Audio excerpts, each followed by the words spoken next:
Start mo. Start now.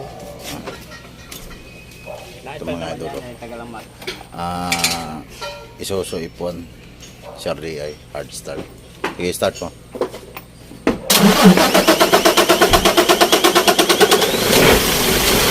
Takal ang interval. Sige, patay.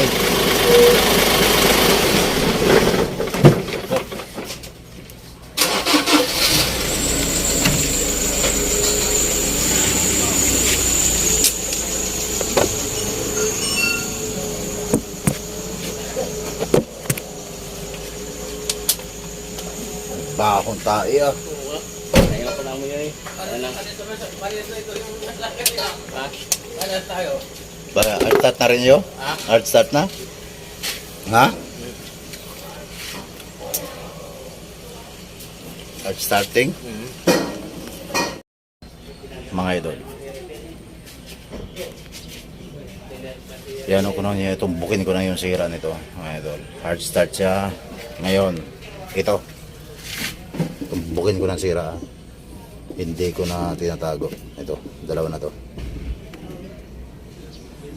Yan. Bakit mo nalaman? Nasira yan. Itong pinakasulunod na ito, nabutas na. Butas. Yan. Tumungtong na yung krudo dyan sa taas. Ngayon mga idol, tingnan nyo. Ito ay hard start. Hard start ito. Ngayon. Pag nag-trouble kayo, titingnan nyo lang. Ito, bubunutin nyo ito. Itong sakit ito. Ito. Yan. Yan. Yan. Tingnan nyo sa loob. Yan. Yan. Nagbasa. Basa siya. Basa siya mga idol. Basa siya ng krudo. Ngayon, nabutas yung pinakasalunod niya. Pressure. Kaya nag-ano siya, nag-hard start. Ngayon, hindi na pwedeng ibiyayan. Kasi delikado. Baka tumirik pa. Buti ka mo nakarating sa back dito sa grahe. Ngayon, ganun lang kasimple, mag-trouble. Ngayon, hindi na siguro na masabi nyo na hindi ko pinapakita na wala kayong matutunan.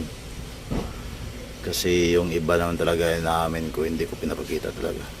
Ngayon, so, anong problema? Kaya, mahingi ako ng pasensya sa inyo. Pero ngayon, makita ko na. Pinakita ko sa inyo lang yung lahat.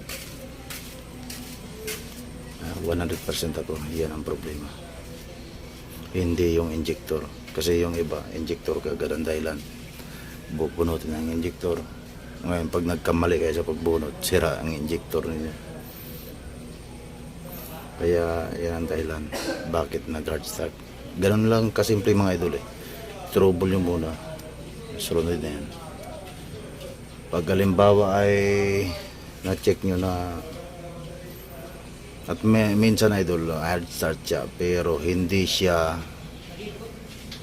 lumalabas ang diesel yan, hindi siya nabubutas, hard start siya pero yung ilalim niya, yung pinaka piston niyan sa loob nag-stack up siya, kaya hard start pa rin siya. Hindi lahat ng nabubutas yan lumabas yung diesel yan ay pagtingin nyo ay uy tuyo naman. Ngayon naisip nyo na hindi yan ang sira, hindi, kalasin nyo yan. Pag kinalas nyo yan, yung pinaka high pressure pump na yan, yan siya, yan dalawa ito kalasin nyo yan. Pag hard start, ulan yung i-trouble ito pag hard start Huwag muna kayo pumunta sa injector kasi delikado ang injector. Pag nagkamali kayo ng bunot sa injector, saan nyo, sira ang trabaho ninyo. subok ko na yan mga idol kasi lahat ng unit dito 6M70 puro CRDI mga idol. Kaya pero marami akong mga ginagawa dito na hindi ko pinakita sa video, hindi ko binablog. Tulad ng Puso siya 6M60, yung krudo naluan ng tubig, hindi nanggagaling o nabantuan ng tubig yung pinaka-return niya mga idol,